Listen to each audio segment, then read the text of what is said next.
Yes. Good morning, good afternoon, good evening to all of you. It is my great pleasure to welcome you to today's LPSA webinar on the topic of intergovernmental fiscal transfers, rationale and impact of different design choices, which has been organized by LPSA's Thematic Working Group on Subnational Finance. My name is Gundula Löffler. I'm a research fellow in the Development and Public Finance program at ODI in London, as well as one of the co-chairs of the Subnational Finance Working Group, together with my colleagues Tituloda Akindende, Executive Director of LOGRI, the Local Government Revenue Initiative, and Elton Staffer, Senior Expert and Program Manager at NALAS, the network of associations of local authorities in Southeast Europe. So in today's webinar, we want to explore the different ways in which different types of intergovernmental grants or their combinations can be used to achieve a range of different policy objectives, and also look at some of the intended and possibly unintended effects that these choices of intergovernmental grant design have on local government behavior and performance. Most of you will, of course, be aware that in many countries around the globe, subnational governments rely on central government funding to finance their activities, be it day-to-day operations, service delivery, or investments into public infrastructure. Usually, this funding is provided in the form of intergovernmental fiscal transfers or intergovernmental grants. These grants can come in many different shapes and forms. They can be conditional or unconditional. They can come as ex-ante payments or as reimbursements. They can take the form of matching grants or performance-based grants. And in most countries, you won't just find one type of grant, but rather a combination of different types, each designed with a particular objective in mind. Each type of grant also creates a certain incentive for the recipients that trigger a particular behavioral response. Some of these incentives are very much intended and the whole reason why a particular design has been chosen in the first place. Other incentives might be unintended and potentially cause some undesirable responses. So policymakers seeking to transfer financial resources to subnational government are always faced with the question of how best to design their intergovernmental grant system so that it serves the policy objectives that they are trying to achieve. So in order to explore this question in more depth, we have a very exciting panel of speakers lined up for you today. We will start with Manuel Lago Rodriguez. Manuel is a PhD candidate at the University College of Dublin. He recently did some published work on the effects of intergovernmental grants, and he will remind us of the different options for grant design and then provide an overview of what the empirical literature tells us about how different grant types or design choices affect different aspects of local government behavior, such as revenue collection efforts, spending levels, or autonomy and accountability. Then we will hear about two cases, Uganda and Kenya, two quite different country experiences with regards to intergovernmental fiscal transfers that each have their own logic and rationale for opting for their particular grant design. We will start with Mr. John Muhewora, Acting Commissioner of the Budget Policy and Evaluation Department at the Ugandan Ministry of Finance, Planning and Economic Development. The Commissioner will speak to the rationale for setting up the system of intergovernmental fiscal transfers in Uganda and what behavioral responses can be observed at the district level. This presentation will then be followed by Mr. Con Omore Osendo. Con is a governance and devolution expert based in Kenya, and most recently was the governance advisor for FCDO in Nairobi. So he is intimately familiar with Kenya's devolution process, and he will shed some light on what motivated the establishment of the equitable share as a main funding source for the counties. Following the two country experiences, François Balincourt will provide some observations and reflections on what we have heard based on his own experience researching and advising on intergovernmental transfer systems. François barely needs an introduction. He is Professor Emeritus at the University of Montreal, and most of you will know him as one of the leading experts on intergovernmental fiscal relations. Following his remarks, I will open the floor to questions and comments from the audience. Please feel free to put your hand up if you'd like to speak, or put your question or comment into the chat, and I will do my best to bring them into the conversation. But now, without further ado, I would like to invite Manuel to kick us off with his survey of the landscape of intergovernmental grants. Manuel, you have 15 minutes, please. Go ahead. Thank you. Thank you, Gunjula, for the invitation. Can you hear me properly, right? I'm gonna try to share my screen now. Well, thank you so much for inviting me. Honestly, it's a pleasure. So today I'm gonna present as Gunjula has just introduced me. I'm gonna minimize this. Okay. I'm gonna move it here. Okay, so this paper is a paper that has just been recently published in International Public Finance, which is a literature survey. So you might be a bit familiar with this type of papers, which has required an exhaustive amount of work for a couple of years, and it took us tons of years. So it's not going to be as a fluent discussion. So I'm just going to provide a brief overview of the paper and try to comment some of the main takeaways that we think that they are quite relevant, especially for policymakers and for a broader audience. We're not going to emphasize on the technicalities.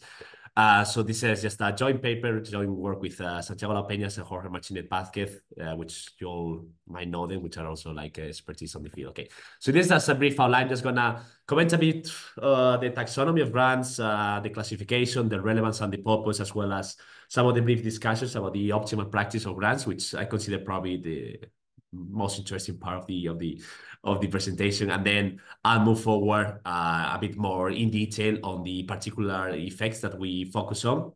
So just effects on fiscal choices, effects on other subnational perverse behaviors, as well as autonomy and accountability of the subnational governments.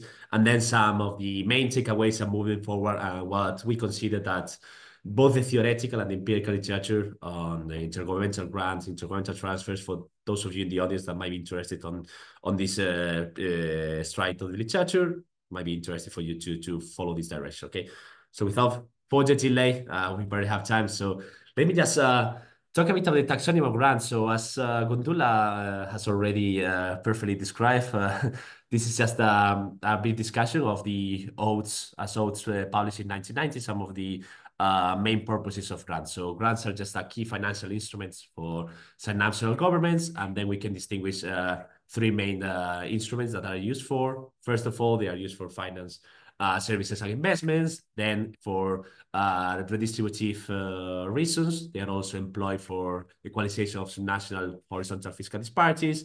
And then for subsidize some desirable activities. If the government has particular interest on subsidize some services that might be inefficient, we can employ those intergovernmental grants from the central governments. Then this is quite a relevant topic, as we saw in the COVID crisis. Intergovernmental transfers were heavily employed all around the world during the COVID crisis in order to try to address this shock, this national and subnational shock. So as you can see, intergovernmental transfers are nowadays extensively used in many countries all around the world. And what we consider is important is that those intended and intended defense of grants are highly dependent on their design and implementation, which we consider is a key thing to note. And then obviously, depending on the type of grants, the observed and the observed effects will vary, okay? So this is just a brief of discussion of the classification of grants. Gundula has already commented them all. So we just classify them according to their purpose and how they are allocated. The purpose can be conditional if they are conditioned to a specific form of spending, to a specific part of the spending allocation, or unconditionally there are no restrictions in the use of funds. Then where this conditionality is ex ante or ex post, is matching or not matching, and whether there are other categories by discretionary formulas and so on and so on. But it's not the main purpose of this talk, okay? Importantly, each effect can trigger a substitution effect, which is basically the amount of grants can vary the cost of the subsidized public spending, and also an income effect. The amount of the pool of resources available can also vary depending on the grants that are allocated to the subnational governments, or it can generate both. So this is something that has been extensively discussed in the literature, and overall these conclusions are mixed, and we don't really know whether sometimes are capable of generating one effect or the other or both. So it's not yet a clear conclusion of which grants can generate each thing.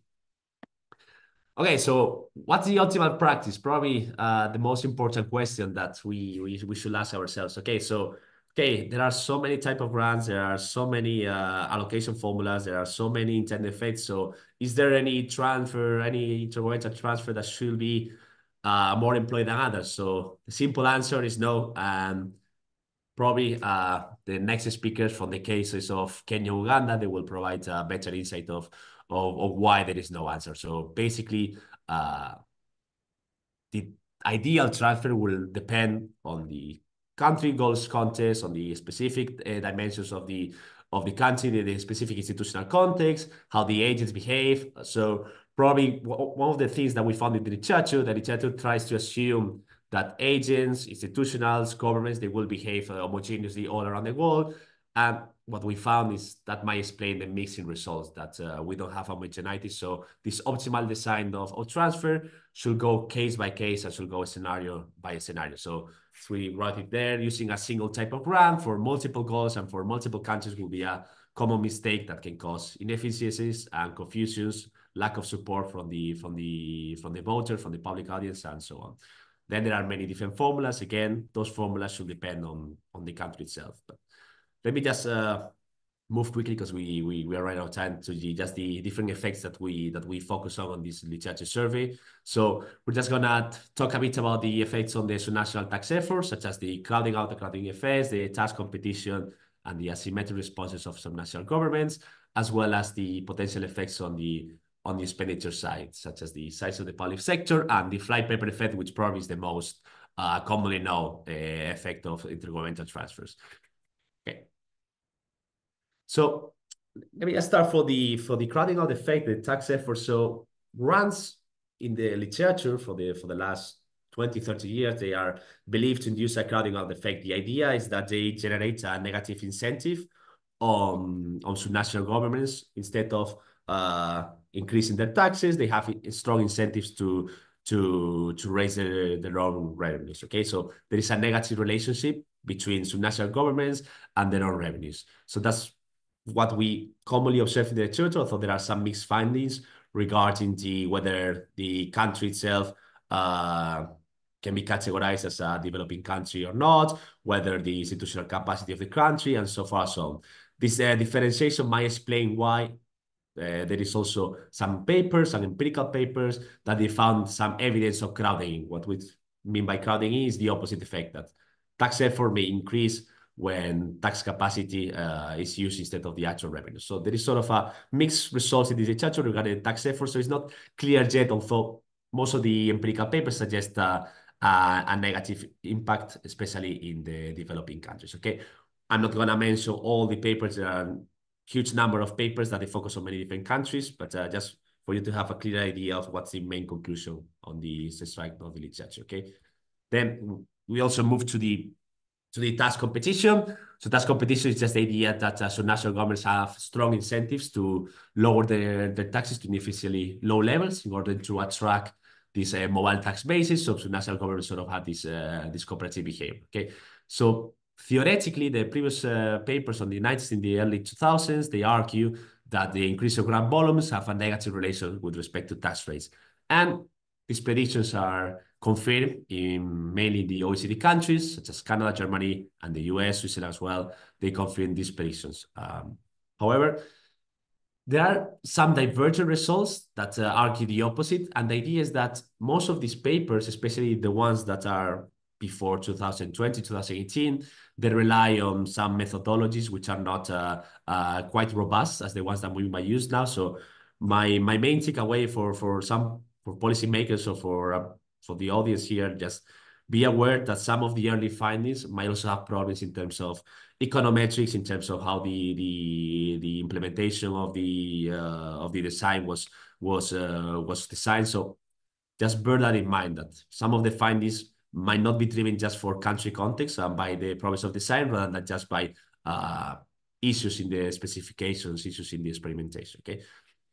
That's why some recent findings, some recent studies, especially the one from Holman and Hantula, they found the opposite direction, that they might increase rates when receiving additional grants. Okay, so just bear this in mind, that some of the mixed findings might be driven by this. Okay, then the asymmetric effects. So the idea that Graham Blitz in his seminar paper, he argued that spending cuts following decreasing transfers might be much smaller than program expansions following increases. So the idea is like when there is an increase in spending that comes from government grants, subnational governments has a strong incentive in increasing spending rather than reducing the spending when there is a cut in fundings. So that's the idea. You have here the paper by my co-author, by Lago Peñas in 2008, and this dynamic has sort of been empirically proof in the literature that there is sort of this negative relationship and this asymmetric behavior by subnational governments. However, recent papers in 2020 by Miriam Vico Rico and co-authors, they argue that there might be more things going on, such as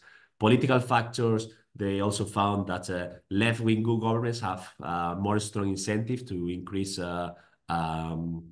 increase spending when there is a increase in transfer from the central governments compared to other type of governments, and there are such institutional factors that might also affect these asymmetrical effects. Okay, then try to go a bit smoother. We also have the relationship with respect to the government size. So most of you might be familiar with the Leviathan hypothesis. This hypothesis argued that decentralization limits the size of the government, and what we found in the literature that is a consistently finding that grants actually lead to a decrease in size on the subnational government. So okay, so there is this positive impact related to subnational governments, which sort of goes against this Leviathan hypothesis. Okay, and then just let me just end this section with the idea of the flypaper effect. You might all be familiar with the flypaper effect, this idea that grants are used to increase the public spending rather than to reduce the tax relief of the voters, because it's less costly for the governments. There are many theoretical explanations. Most of you might be familiar with them already: fiscal illusions, dynamic interactions, distortionary taxes. But for this talk, that's not relevant. What is relevant is that even though we have many papers, empirical papers that they found the existence of the flypaper effect, most of these papers are focused on high-income countries.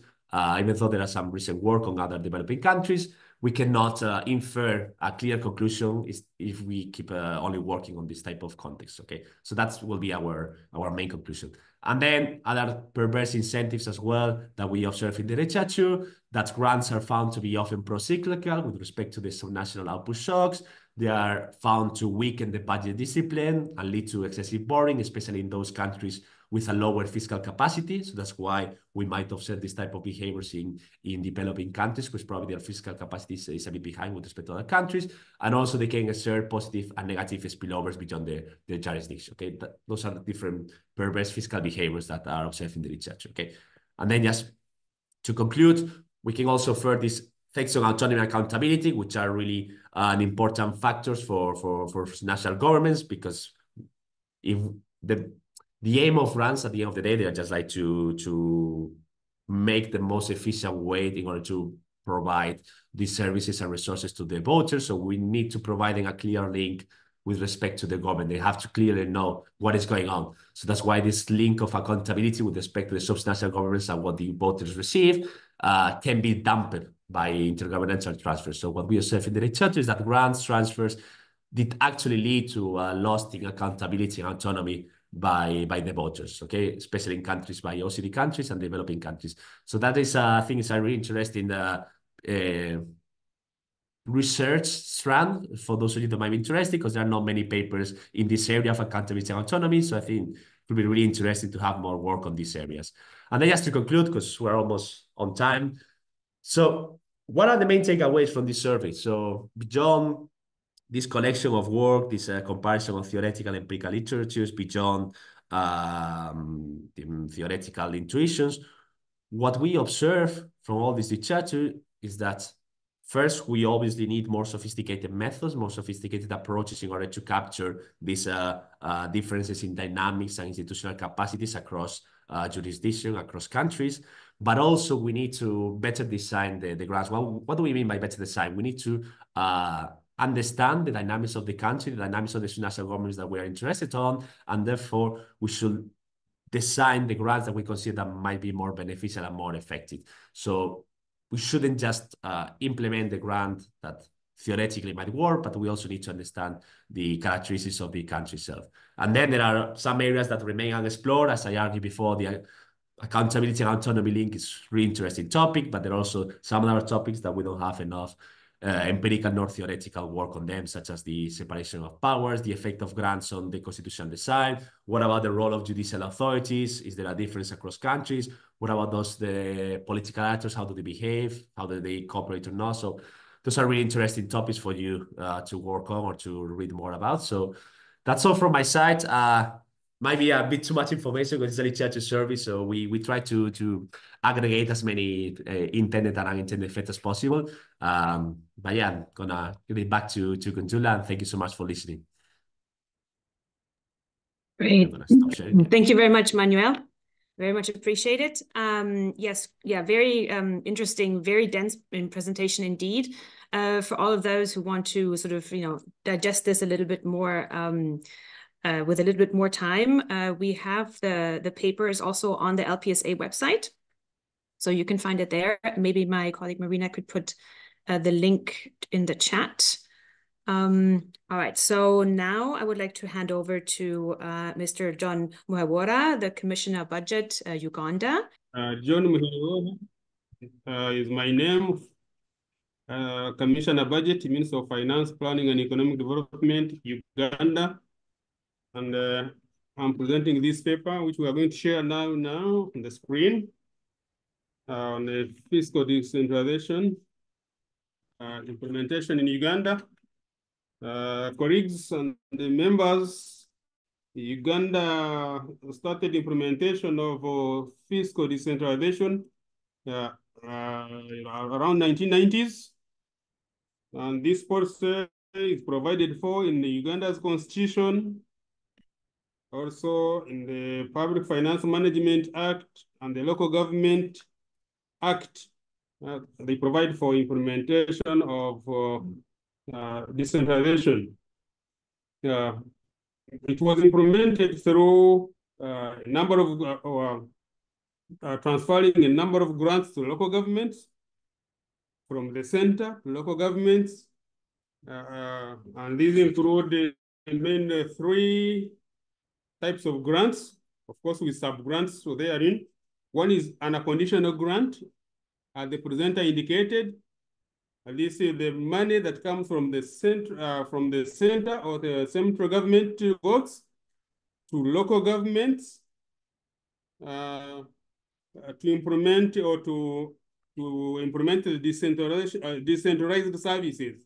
Most of the services were decentralized to local governments, except those where the center has interest or where we think they cannot be desegregated. Those functions remained at the center, but the one under conditional grants. These are the transfers from the center to enable the local government to run the decentralized services. Another category falls under conditional grant. This is where the money is transferred to local governments, but with conditionalities or with guidelines on and tied certain areas where this money must be spent. Yeah. The relevant ministries at the center prepare guidelines to facilitate or to enable the local governments follow as they utilize this money. If it is from water, for example, the Minister of Water will provide guidelines on how this money should be spent, and local governments have no leeway. They cannot shift this money or cannot utilize it outside or without complying with the guidelines. The same as roads and the other ministries that do provide these grants to local governments. And then we have equalization grants. These are funds also that go to local governments for specific interventions. Specific interventions, especially to, let's say, to sort out or to solve the challenges of disparities. We know that local governments, not all local governments are the same level of development in the country, depending on the region and the economic activity in that region, the population growth in such area. So this money, which falls under equalization, is like ad hoc or discretionary in nature, targeting certain intervention and a given region, locality to balance the regions or to tackle a given challenge in that particular identified region or district. That's why we say it is ad hoc in nature and discretionary. It does not follow any members. Currently in Uganda, we have like 176 local governments, of which 10 are cities, and then 31 are municipal councils, and then the districts are 135. These are the local government that do receive the grants. So in addition to these grants, they also collect their own local revenue, but a smaller percentage as far as all the money is sent to local government is concerned. When you consider the allocations to local government in totality, then you find the money that they do collect on their own, it is forms less than 6%, about 5% of the money that they use that is allocated to local governments. So meaning that 95% of the resources come from the center in form of grants.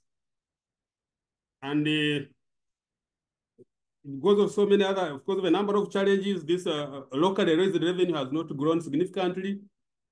It's still a very small percentage of the money that we do send to local governments. The next slide shows, can you move the slide? Shows the categories of grants and where they fall.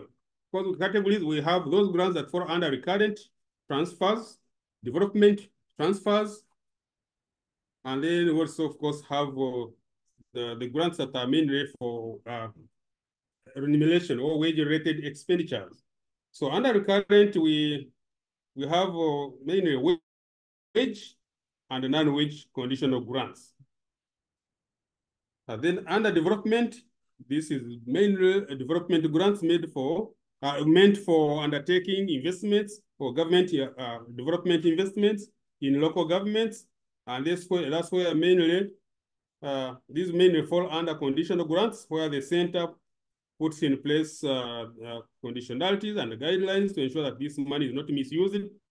This money is well accounted for, and this money can be spent to those to achieve the intended objectives. That's why it is put under, it is taken to be conditional with those conditions that must be fulfilled to ensure that it is not diverted to other areas, to ensure that there is proper accountability, and then the center can achieve the intended objectives.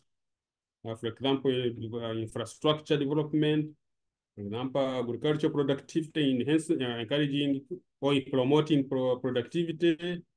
So it is intended to ensure that it is spent in those very areas to achieve the purposes for which the money has been provided.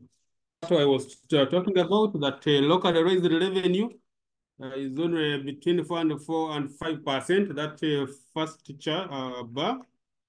So the rest of the money is about 95% is in form of transfer, grants transferred to local governments.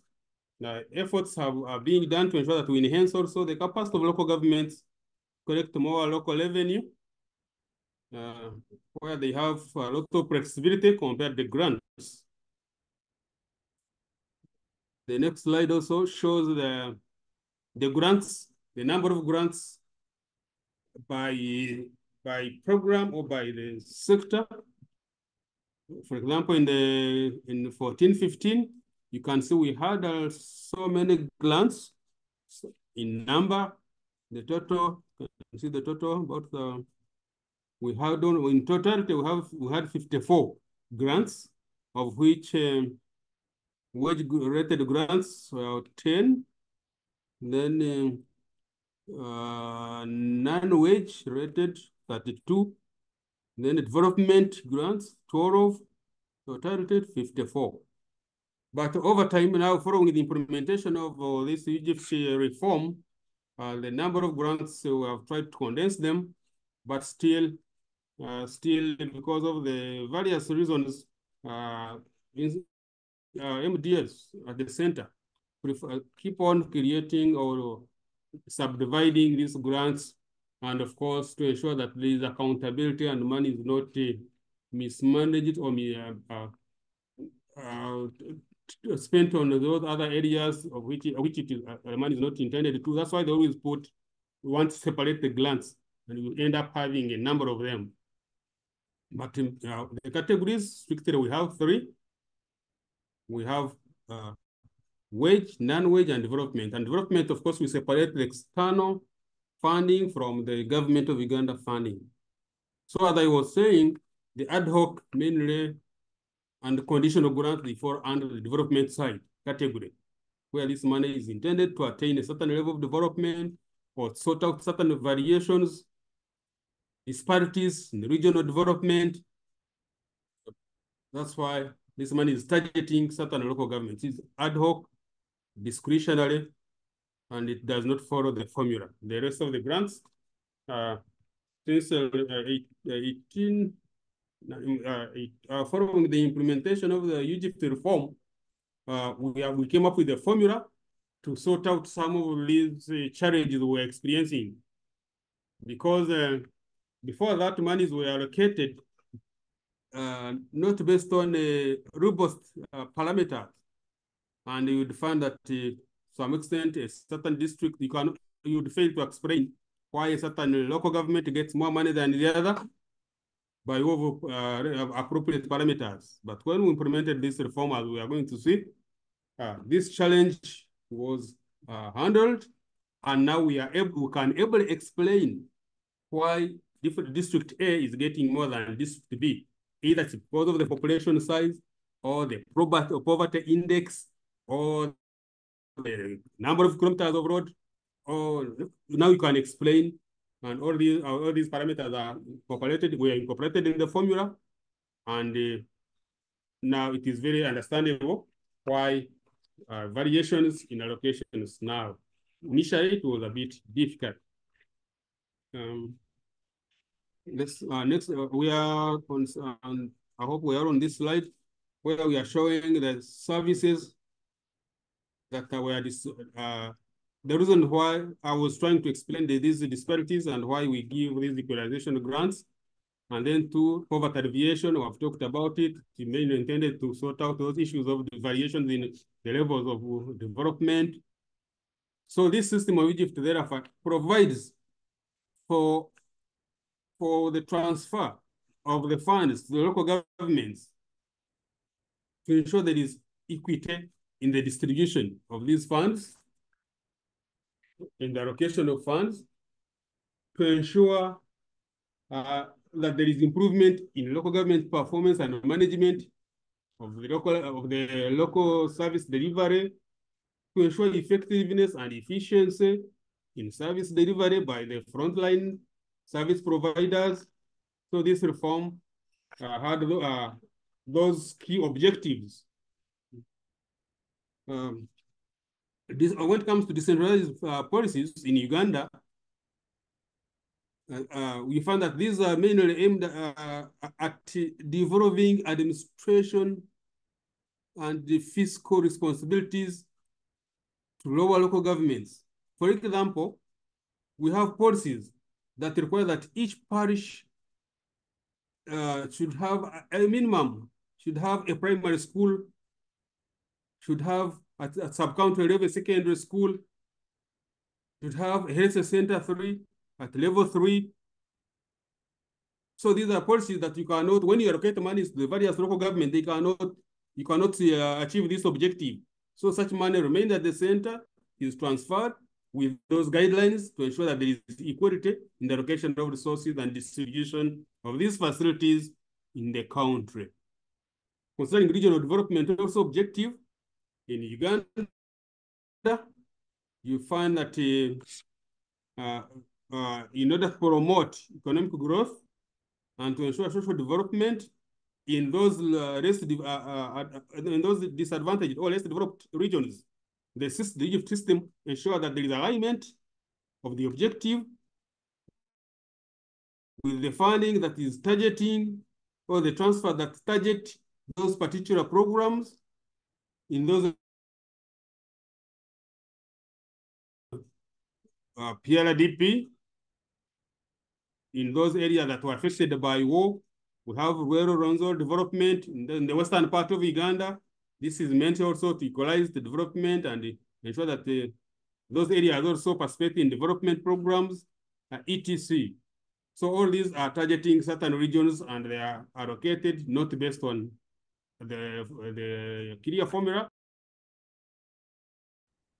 The next slide talks about the social and economic factors that have influenced also the allocation of grants in these local governments.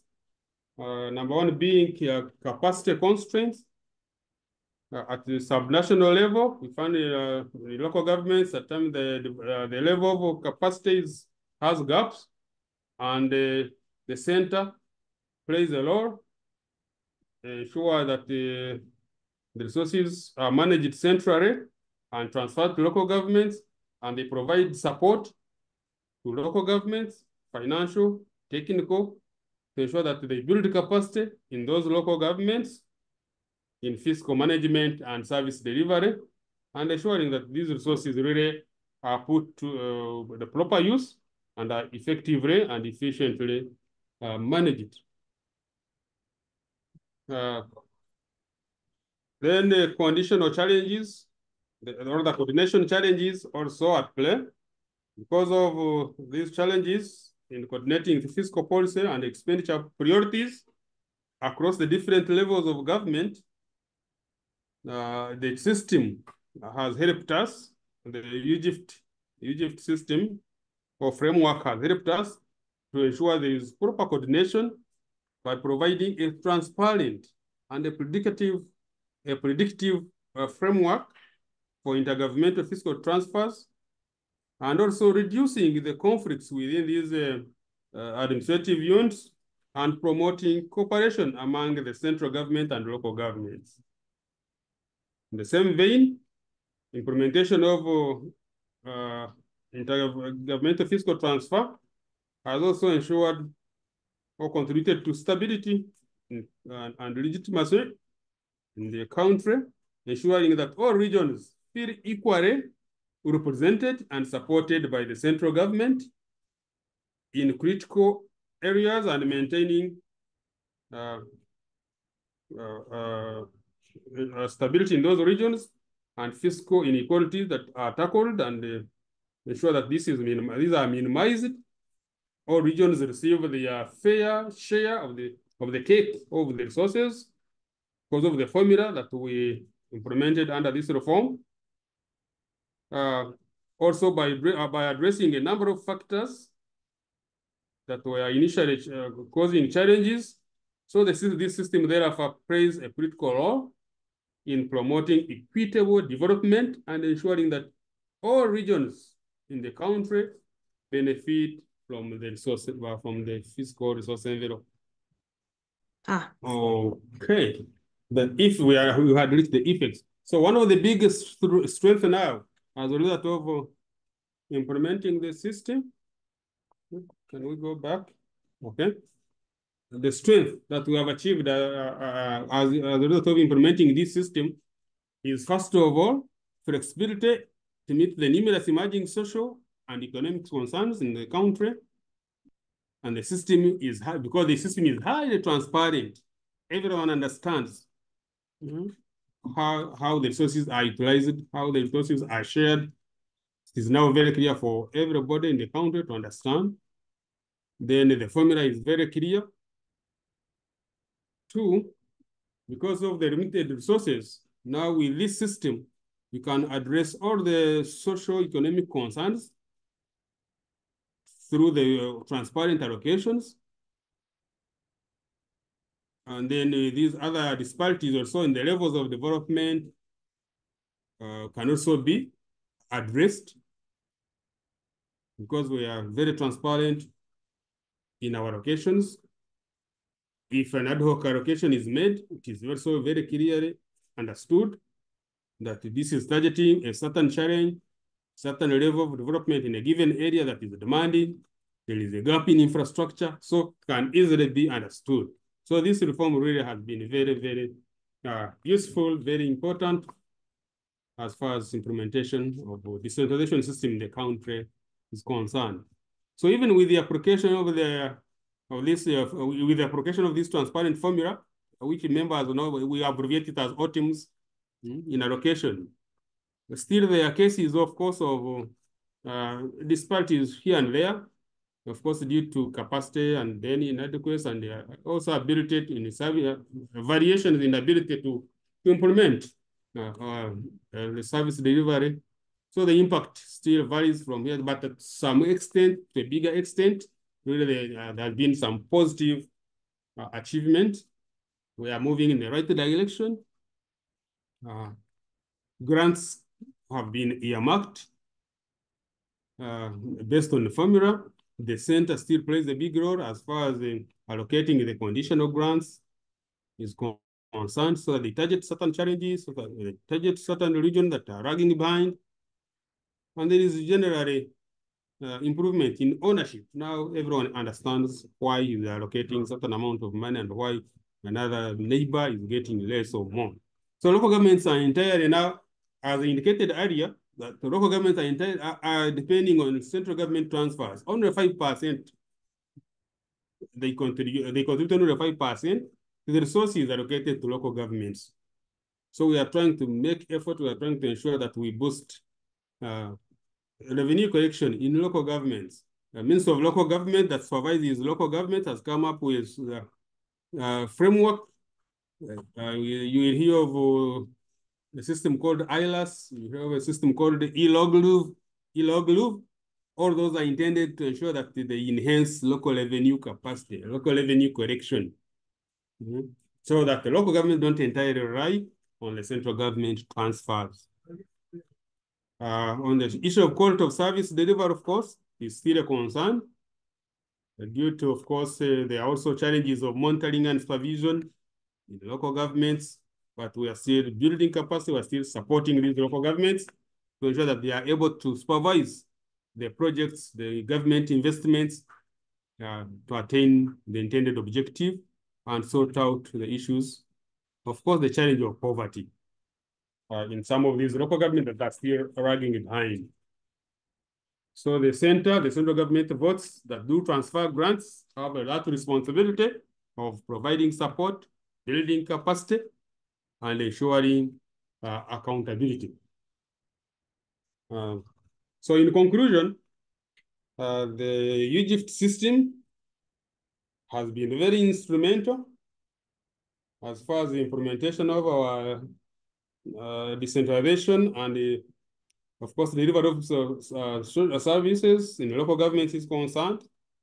And therefore, government has to remain innovative and, of course, from time to time, introduce more reforms to ensure that there is improvement in the delivery of social services, improvement in general development in the country, proper implementation of the government programs.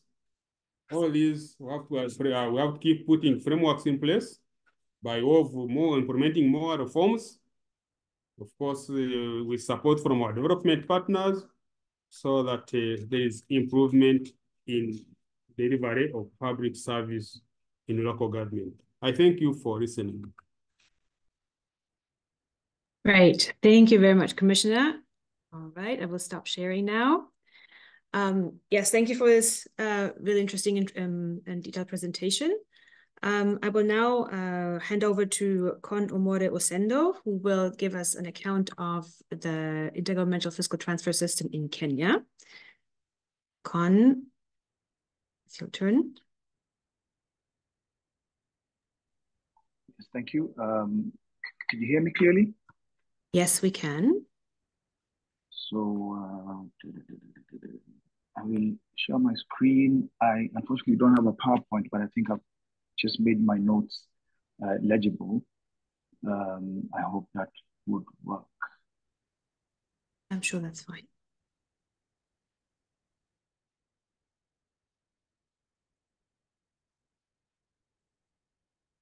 Can you see?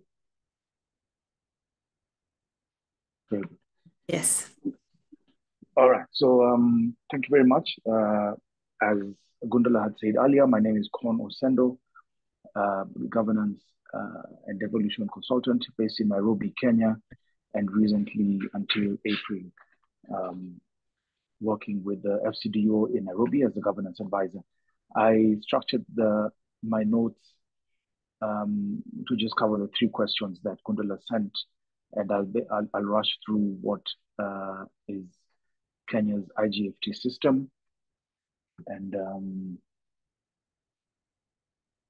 be able to respond to the other questions. So very briefly, some of the things you already know. Kenya got a new constitution. We still call it new in 2010, and this constitution provided for devolution, giving us 47 subnational governments or county governments that each have a county executive and a county assembly. The same constitution took us back to 1963 bicameral parliament. So we now have a national assembly and a senate, with the senate set up primarily to protect the interests of the county governments. And another thing to note is that there's a schedule in the constitution that provides for the functions that national governments and county governments will do.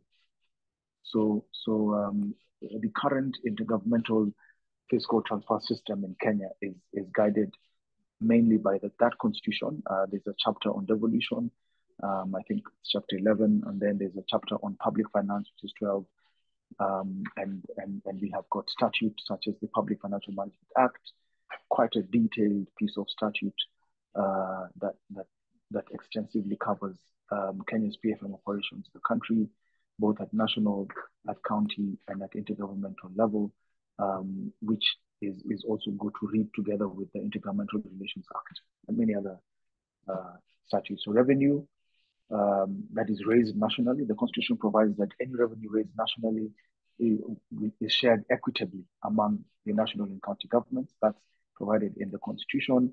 And every year we've got 2 sets of bills that are submitted to Parliament by the Minister for Finance or the Cabinet Secretary for Treasury, as we call them. And that's the Division for Revenue Bill, which provides for the sharing of revenue between national and county governments, and the County Allocation of Revenue Bill, which is the vertical sharing of revenue between the 47 or among the 47 counties. We also have the additional allocations from the national government share of revenue, as well as from development partners. So there is a bill that is also submitted every year. That's the County Government's Additional Allocations Bill that goes to Parliament every year, and that provides what conditional grants are available to the county government from the national government, as well as from development partners in the form of loans or grants. The same constitution gives a broad criteria of how the equitable share is determined. And we have an agency or a commission established in the Constitution, the Commission for Revenue Allocation, that generates a formula from this criteria. And we have had 3 bases, and I'll cover a bit of that in my section 2. But we do have a criteria given in the Constitution to take into account the sharing of the equitable sharing of nationally raised revenue. And this commission then picks a criteria and develops a formula or a basis for this share. The Constitution also states explicitly that 15%, or rather, county governments are allocated or get at least 15% of nationally raised revenue. This is a minimum threshold that the Constitution provides, but there's no maximum limit. But this minimum threshold is explicitly put in the Constitution, and it is the The amount of revenue is calculated from the most recently completed audited accounts of revenue as approved by the National Assembly. So if this is the financial year 22-23, or let's say 23-24, if the last audited accounts that included a confirmation of what the revenue was of a financial year, if the last one was in, say, financial year 2020-2021, then that is the revenue figure that will apply in determining the percentage that will go to the counties. We also have the equalization fund. This comprises of 1.5% of all revenue collected by national government, again, based on the last audited accounts of revenue received. The equalization fund is only for the provision of, and this again, the Constitution states very clearly, basic services including water, roads, health facilities, and electricity to marginalized areas. And the Commission for Revenue Allocation has developed a policy, I think we're on the second policy, for sharing revenue among marginalized areas, and the same policy determines which are the marginalized areas. A hugely political process and issue. The Constitution states that the equalization fund lapses up to 20 years. I presume this is 20 years from the enactment of the Constitution. So we're talking 2030, even though there was a 10-year, close to a 10-year delay in operationalizing this fund. So there is a push to add another 10 years to the equalization fund.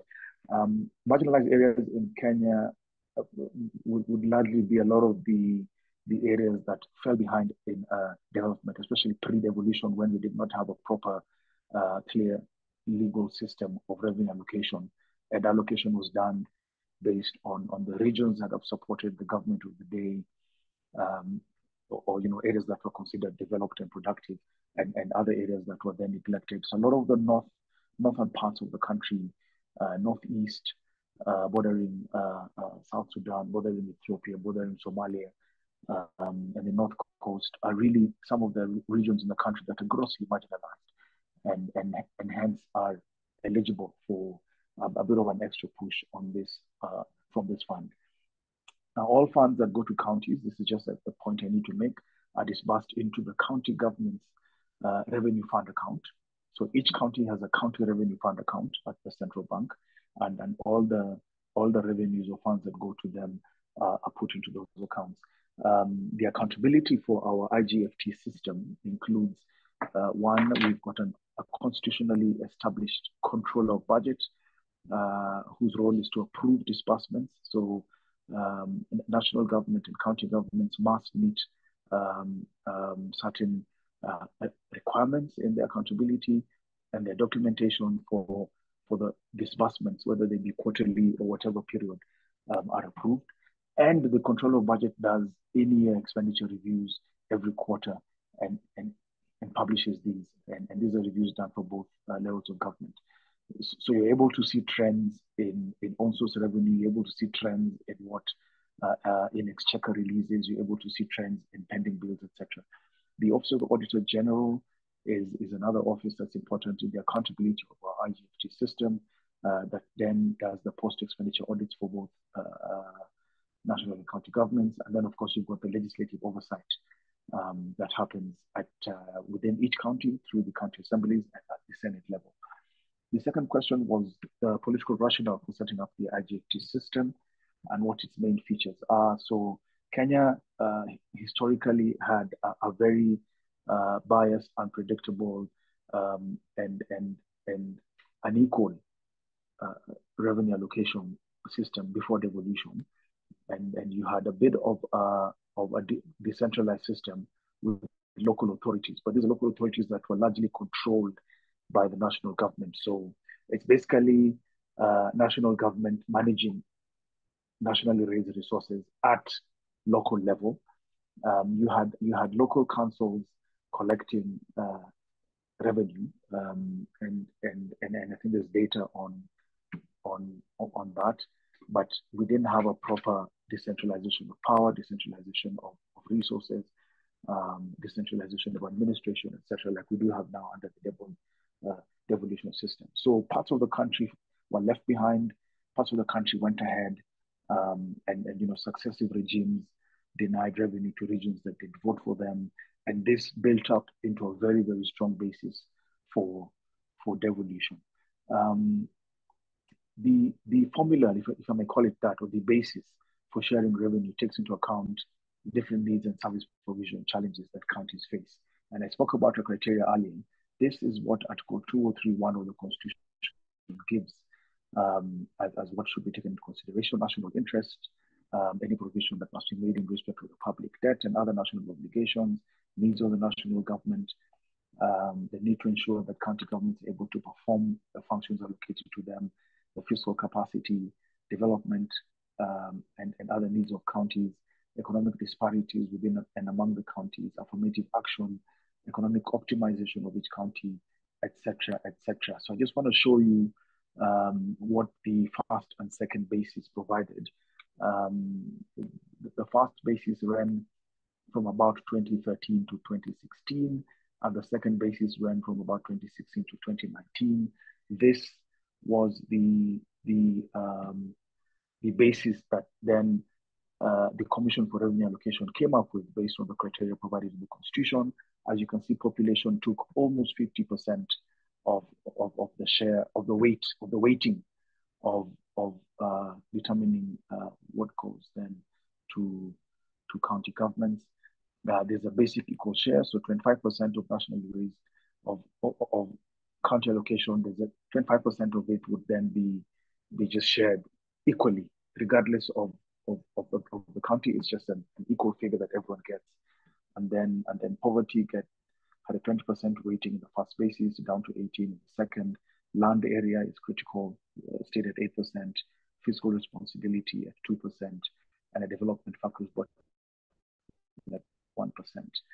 The critique of the second basis, or at least the critique of these two, a number of points were found. One was the disconnect between the basis and the assigned functions. So there was a criticism that the basis did not take into account the Schedule 4, which listed the functions of counties, and properly look at how do we resource or how do we finance service delivery for the functions of counties. The use of a single transfer to address multiple objectives. I think this was mentioned in the first presentation. It's a challenge that we also faced because all counties are subject to cover the functions as listed in Schedule 4. But then how then they cover those functions really differs. And that was one criticism.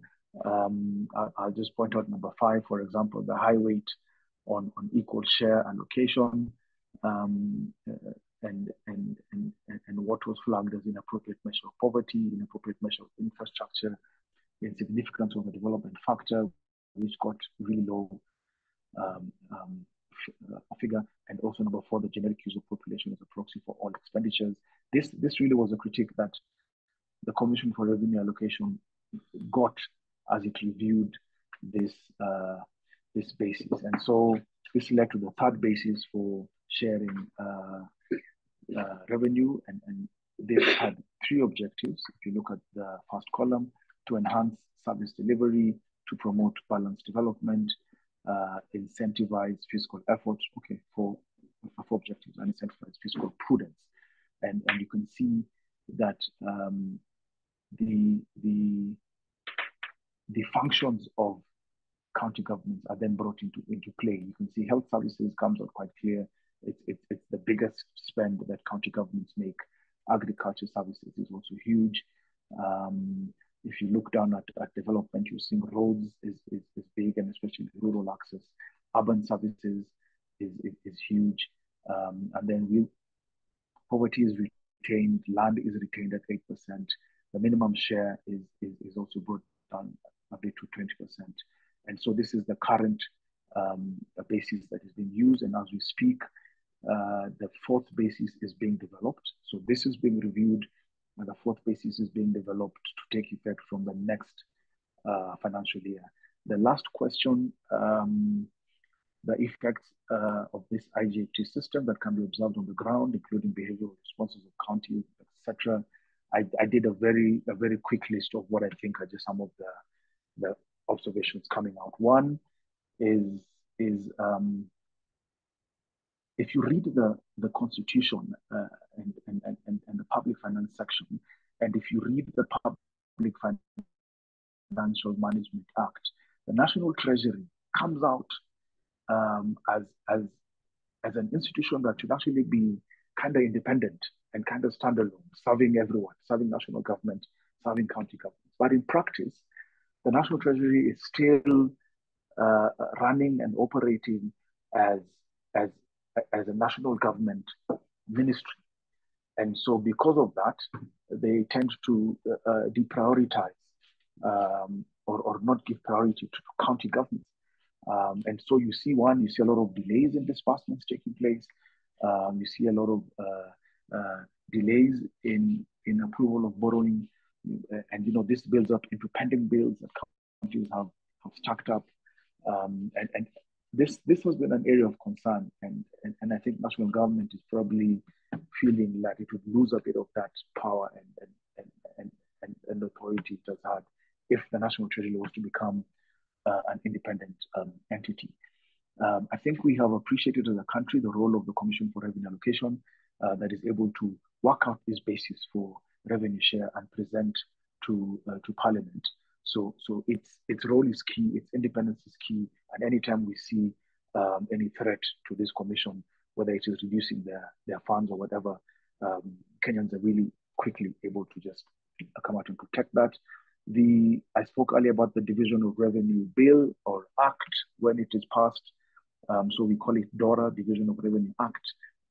There usually is a huge fight every year when the bill is presented before Parliament, and you always see National Treasury and the National Assembly gravitating on one side, while the Senate, which comprises elected senators from each county, gravitating on the other side. Then this is because many times when CRA comes in and recommends that this, based on the revenue that has been raised in the last audited accounts, this is what we think, this is the amount of funds we think counties should share.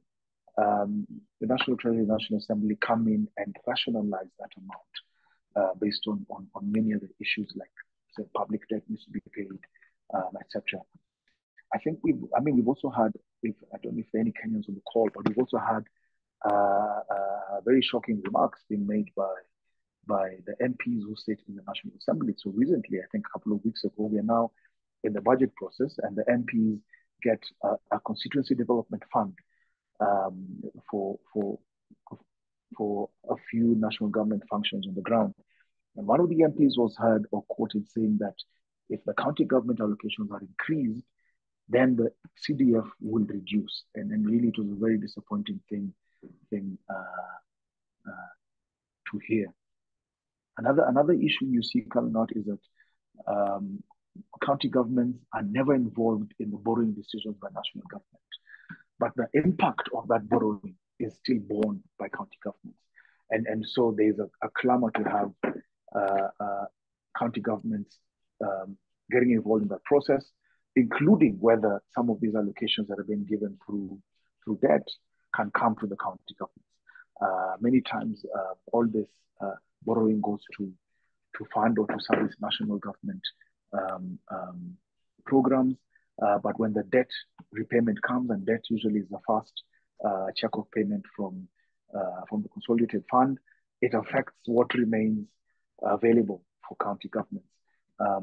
Linked to that is that the Constitution says that the National Treasury is the guarantor for borrowing by counties, but we've never had this happen in the 10 years that we've had devolved governments. One county came close, Laikipia County, which started a process of borrowing. Sorry, could you wrap up slowly, or quickly rather, because we're running out of time. Thank you. Yes, which came close to completing this process, but got stuck somewhere between Parliament and Treasury. On source revenue, is still insufficient. In counties, just had a slight improvement from in the financial year 22-23 and raised about 5.3% more in total from the previous financial year. And you see certain counties that have big cities or big towns have a big advantage than many other counties that don't have that opportunity to raise business. Counties have a disproportionate spending on the country expenditure. Another phenomenon is the incomplete and bundling, costing and transfer of functions. When the national and county governments have their listed functions as per the constitution, you have a process that was not completed. So the national government is still performing some of the functions that county governments should perform. And if this process is completed, you're going to see an increase in the transfer of funds. I spoke earlier about how the revenue is determined, and that is the last audited accounts. There's a backlog in Parliament's approval of the last audited accounts, and there's a call to just have the updated revenue figures as provided by the Revenue Authority be used as opposed to that in the audited accounts. Last point is that counties that have huge population are at every turn in the development of a new basis of revenue share. Counties with huge populations complain that the counties that have large land mass but are sparsely populated are getting more than they should, more than their fair share, than those that have huge populations. But both groups argue that, you know, if you've got more land, you cover more distance to deliver services, while if you've got more people, you have a huge per capita cost for service delivery. We are at the moment at the place where we are developing the fourth basis, and that debate has come up. Thank you very much. Great. Thank you very much, Con, for this really interesting, very detailed presentation. So, and now we've learned a lot about Kenya. And now I want to give the word over to Francois, who will hopefully wrap this all together for us. Gundula, not be too optimistic here, but just a few comments. And please be ready to put up the Uganda presentation on the screen at slide 5, I think, or 6. So, quick comments on the 3 presentations. The first one by Manuel, just 2 comments. The first one, that you didn't really discuss how the envelope, the overall amount, is set. You just said, oh, we're going to allocate and all these things. Maybe worthwhile to raise that, as you have very different ways. The most interesting one I found is in Albania, where they allocate 1% of GDP to local governments, which is quite unusual. Often it's share of revenue that we just saw in Kenya, or arbitrary amount. So anyway, and the other point I was going to make on your presentation was that you have to think about optimal practice. My experience is not optimal practice I have to worry about, is non-optimal practice. So you get things like people will do, oh, we'll give you money to purchase school books and only school books, but you can't have desks. So we'll have very nice school books piled up in dirt. Or we'll give you money to finance your deficit, but we expect you to manage your expenditures very well. Well, good luck with that one. Okay, so I would actually flip the focus on that. Say I'm going to look at the non-optimal practices and things like that. Okay, on Uganda, actually the next slide, sorry, number 6, if we can. Okay, 2 observations. The first one that came to mind, I'm very sorry to say that, but given what we saw on the own revenue, given what we heard about the type of grants received and so forth, why do you bother having elected officials? Why don't you just run it as deconcentrated central government offices? I know this is a sin against all the things we're taught, but in practice, it seems to be what you have. You seem to have a bunch of deconcentrated 175, quote, local governments. I'm sort of wondering why. Why do I have this slide up, Gundula? If you look at the line accountability, there's 2 interesting things in there. The question I have for my friends from Uganda is the following. You point out quite correctly the total number of grants goes up, the last line, grant total, from 54 to 78. But one notices 2 subsets that drop. One of them is education, drops from 13 to 10. So I was wondering if you can tell us why. And the other one, which is probably a bit scarier, if you go down a few lines, you'll find that the accountability line used to have 3 grants and now it has 0. So that's a bit, I don't know, you should like keep that one maybe. I don't know, unless there's some special meaning to accountability in Uganda. That was interesting. But overall, the feeling I had was that the Uganda system is obviously, and you are aware of it, your proposal to reduce it to 16 grants was not followed. It's very clear. You have some major problems, and you don't really have intergovernmental finance. You have a set of mandated transfers. It reminds me a bit of the case of Rwanda at one point, where they switched that kind of stuff. In the case of Kenya, I was going to ask, actually, it was Kenyan system, I'll confess, I worked on for a few years with the World Bank. I think it's a very good system, not because of what I did, but because of what the Kenyans did. It'd be interesting to ask our friend from Kenya. Education, you will have noticed, is not evolved, and that's because the story I was told was that the teachers union told the central government, you want us to support a constitutional reform, you don't give education. Is there more being done now to do that? The other question I would have said on Kenya is, how do you manage the more than 15%? And I understand there's some strong tensions. You pointed out in your discussion debates with the senators and the parliament, but you manage to do it regularly. I will also close on that one by noting that, yes, each county thinks it doesn't receive enough. Lamu, which is in Kenya, is an island coastal county, which I believe is the smallest population, would always say that they receive the smallest amount, to which one politician once replied, yes, but you get the highest amount per capita. So it depends how you look at this stuff. And finally, perhaps one suggestion for the people in Uganda. It was mentioned at the end that you were trying to enhance local revenues.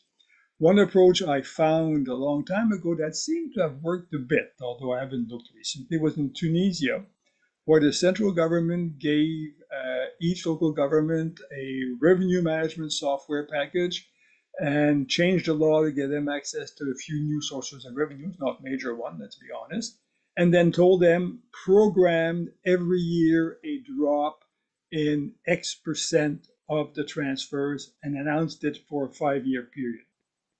So we're giving you the tools and we're warning you we're going to cut the money. Now, I'm not sure in Uganda the political will to cut the money would actually hold, given the increase in all the discretionary grants that was shown in the slide, but that could be one way of doing it. Okay, I think Gundula, I've stuck to my time. Thank you. All right. Thank you very much, François. I would like to open the floor now for questions and comments from the audience. I don't know if you want to speak up, please raise your hand using the little hand tool. Otherwise, we have some questions in the chat as well already. We look, the first question was from Vishnu. If local government's revenue, so this is for Uganda specifically, if local government revenue is only 4% of the total budget, how can local governments use discretionary funds and select and prioritize people's voice and choice? That is one question. We have another one here from Mercy. What does the tax assignment for local governments in Uganda look like? Given many years of decentralization, yet own revenue accounts for 4% of the total funds. So clearly there's a question around how can local government own source revenue be Hello, Uganda. Yes, hello, yes. Thank you. Hello? This 4% yeah, would you like to... we are talking about, the 4% we are talking about is 4% of revenues that go to local governments, not the entire resource envelope of Uganda. No, the resources that go to local government the money spent at the local government level, the local raised revenue is 4%. But I'm not computing as a percentage of the entire budget of Uganda. No, I was looking at the resource component for local governments only. Mm-hmm. Then if you consider the domestic raised revenue, for some time our revenue collection effort, it had stagnated at about 13, but now it is between 13 and 15. Domestic revenue collection of the GDP, It's not 4. 4, I was looking at the share of the resources that are appropriated to local governments, how much of that comes from their own collection. And because the money they collect, they do their work plan, they allocate it and prioritize it the way they want. But for the grants from the center, the guidelines follow that money and indicate to local governments how it should be utilized. Even where there is flexibility, like on a conditional grant, still the percentage will be put. You can use this, but don't go beyond this percentage. On a conditional grant, you also find a wage. This is for wage. Then this is for non-wage. But within this non-wage, you can pay your counselors certain percent, but don't go beyond this level. There are conditions within. But for the local raised revenue, there they allocate it the way they want. Do you want to travel abroad? Do you want to prepare to purchase a vehicle, workshop, training? You want to submit the work plan, depending on your priorities. That's where they have 100% flexibility. Are we together? Okay, thank you. Yes, thank you. Yeah, thank you for clarifying. And yeah, I think yeah, that is clear. So basically, local governments or districts not only have their own source revenue to allocate as they see fit, but also certain amounts of certain shares of the transfers, in particular the non-wage grants, or at least the unconditional ones. So there's some flexibility. I guess the question remains still about the accountability. So based on your observations, is there a tendency for local governments then to sort of be more accountable towards the center, towards the Ministry of Finance, and put effort into making sure that you know they demonstrate their expenditures vis-a-vis you, or is there also a strong accountability from towards the population? Are they really accountable to their electorate?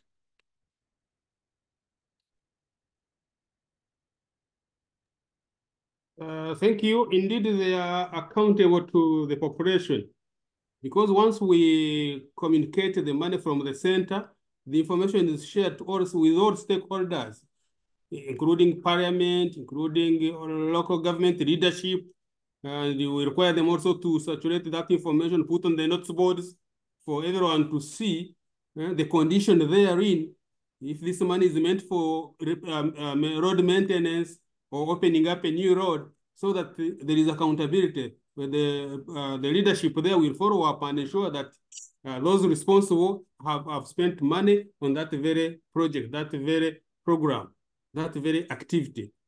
If money is meant to enhance, to pay, let's say, salaries for health workers, and it is tied, that PHC, we call it PHC wage, then they cannot take that money elsewhere.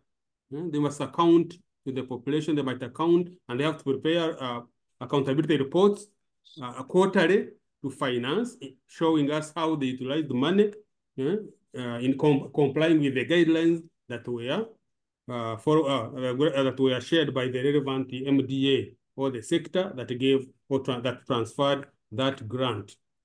They have to account to the population and the central government as well. Even for local revenue, initially they used to collect this money and spend it within their votes there at the local government level without our knowledge, but with putting in place the Act, the PFM Act 2015, there was a provision there. There is a provision that requires them also, all central government or rather all revenues of government, the general government, to be remitted the consolidated fund. So now what does this mean? That they remit to the consolidated fund, and it goes back to them for transparency. We want to know, this is the money you collected, yes. How are you going to spend it? Then they submit also their work plans, and then we approve the money goes back to them within 48 hours. It's not meant to remain at the center, no. We want transparency to know what they are collecting, to know whether there is duplication. They can spend money, their own money on a certain activity, and also account for the money that from the center for the same work. Then you find there is duplication. So for purposes of accountability and transparency, we say, yes, it's your locally raised revenue, remit it to the consolidated fund, and it goes back to you. That's what they run now. The act require them to do. But of course, they are always complain that why should their money first come and then go back to them at times delayed. The delays are only arising out of poor projection during the planning. Most of some local governments don't make robust projections. So once you project and then Parliament appropriates that figure, the moment you correct beyond that, that surplus means it's not appropriated. We have to submit it. Then we go to Parliament to ensure that under supplementary they appropriate that excess correction. But for those that do robust projections, you correct your money, which was appropriated to you. The next day, accountant general will send the money back to you. But here we get information, even comparison for researchers who you'd compare things which are not related, because our total correction would be excluding local government, because we didn't have any idea about what they correct. But now we can comfortably compare with other countries, because now we know our total revenue generated are collected from the center and the local governments. So basically, that's why we said it should always first come to the consolidated fund, then it goes back to them intact. Thank you. Thank you very much, Commissioner. Maybe Con would like to respond to some of the comments from Francois, or the questions rather. Yes. Yeah. Thank you, Gundula. Francois asked, or rather stated, that education is not devolved in Kenya. We have a small part that is devolved, and that's the early childhood development education, or ECD, and the village polytechnics. But of course, you can see that it's really low revenue aspects of education that are devolved. So primary education is still at national level, secondary education still at national level, universities and research still at national level. And the big budget in education in the country is the teacher's salary. So that is still largely a national government function. And then I'm not sure I got clearly what Francois meant by asking how do we manage the 15%. I think in the presentation I may have given how it is transferred and how it is accounted for, and how it is spent, but I'm not sure I was clear. My question was, often the minimum in a constitution or a law turns into the maximum. Okay. But in Kenya, through the political process, I believe that you've often exceeded the 15%. You haven't gone to 50, but I've seen numbers like 18, 19. I don't know what the largest number is. How do the 47 counties, there's 40, the senators, I think there's 75 senators, if I remember correctly. How do the senators, how do you manage to do that? I think that could be of great interest to many other countries who are stuck with the minimum becoming the maximum. Yes, you're right. So we've hovered between 15 and 20 or 21. I don't think we've gone above that. And the whole process of determining the county's allocation every year, and even the process of that basis, formulating the basis, has really helped in ensuring that all the interests are brought to the table, and there are a lot of checks and balances that at least protects this amount not to go below 15. It may not have gone high considerably, but as we speak, we are having a conversation around completing the costing and bundling and transfer of functions that were not transferred. That is likely to take it up. And there's another political conversation around, there's a figure that keeps being bandied around of 30, that this constitution, if it's going to be amended, that figure should go up to 35%. So I think what has helped us is the whole checks and balances and the political conversations that come around protecting devolution. Is the 35% based on education being devolved? No, it's not. It's just there isn't any major science to it. But as you have conversations on transferring more functions that are still being held by national government, then you could do the math and get something close to that figure. But initially, that figure did not have any science to it. It was a political statement. That is an example of what scares me. Cameroon in 2019 put in its decentralization law 15% of national revenues. Actually, 15% of the budget, not even the Kenyan approach of audited past revenues, and no definition of a denominator exactly. Now they're doing it, much to the pleasure of the budget director. And there was no foundation whatsoever, because Cameroon is not a decentralized country like Kenya is. So be very careful. I was very happy when the 15% came about, because at least there had been some costing. You can disagree with if it was well done, badly done, and so forth, but at least there was some logical discussion of why you should be getting this, given what you were transferring. So the general comment I would make in my experience is that it's very, very dangerous to put high numbers if you don't know what you're doing. Okay, so I much prefer your approach and the South African approach, which has seen an increase over time as things were transferred. And then you have a strong basis, and it's hard to go back. But if you give what's happening in Cameroon right now is they're trying to find ways to get around the 15%, not finding ways of implementing it. Okay, yeah, true. Thank you. Yeah. Considering that we are out of time effectively, but maybe we should also let Manuel give the chance to make some last comments if he has, and then we can wrap up today's webinar. But please, Manuel, I want to give you the word. Yeah, no, just coming back to following up Francois' comments. Yeah, definitely. Actually, yeah, that's a really good point. Whether we should focus more on the how to prevent the inefficient and the unoptimal design of grants. And yeah, we sort of mentioned that in the paper, but at the end of the day, policymakers, they try to, I guess they are more interested on whether to be more effective or not. But yeah, and also I'll look up the case you mentioned on the Albania case. I'll look it up. I was not familiar at all with this case, so I will look it up. I probably think we might be able of editing the service. So yeah, for sure I'll do it. Great. Thank you very much, Manuel. Thank you to all of you for joining the webinar today. And thank you very much, especially to our presenters, for the great discussion we've had, lots of things we've learned, and I hope you all found it interesting. The next webinar of the Subnational Finance Working Group will be, if I'm not mistaken, on October 9th. So watch out for the announcements on the decentralization.net website. So we're taking a bit of a longer summer break, but we will be back in October.